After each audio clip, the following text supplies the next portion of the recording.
Au Costa Rica, les gens sont plus heureux qu'en France. Pourtant, le PIB là-bas, il est 3 fois inférieur au nôtre. Est-ce qu'avec ce genre de stats, on prouve vraiment que l'argent ne fait pas le bonheur? Il y a des économistes qui se sont posé la question.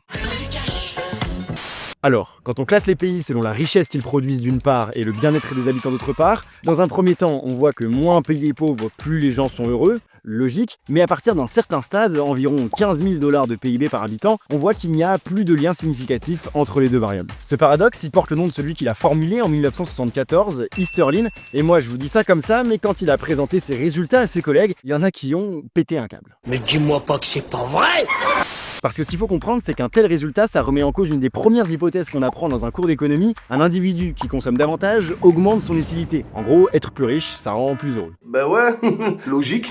Et alors, pour expliquer ce paradoxe, Easterlin, il avançait deux hypothèses. La première, c'est que s'enrichir, ça n'augmenterait notre bien-être que de façon passagère. Une fois habitué à notre nouveau niveau de vie, on reviendrait au niveau de satisfaction initial. Et la deuxième hypothèse, c'est qu'une fois nos besoins essentiels assurés, ce qui nous rendrait heureux, ce ne serait pas notre richesse absolue, mais notre richesse relative par rapport aux gens dans notre pays. L'important ne serait pas d'avoir beaucoup d'argent, mais d'en avoir plus que ceux qui nous entourent. Je gagne énormément, voilà. Mais je gagne vraiment beaucoup.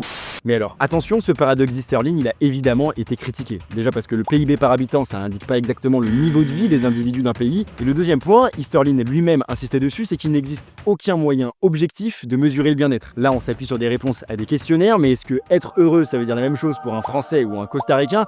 Le simple fait de poser la question en des langues différentes, ça crée un biais. Tu mens. C'est écrit. Bref, ce paradoxe, il fait encore débat, mais en attendant, faites l'expérience vous-même. Dites-moi en commentaire le pays où vous avez toujours rêvé de vivre, et je vous dirai si effectivement les gens sont plus heureux là-bas. Attention, parfois on a quelques surprises.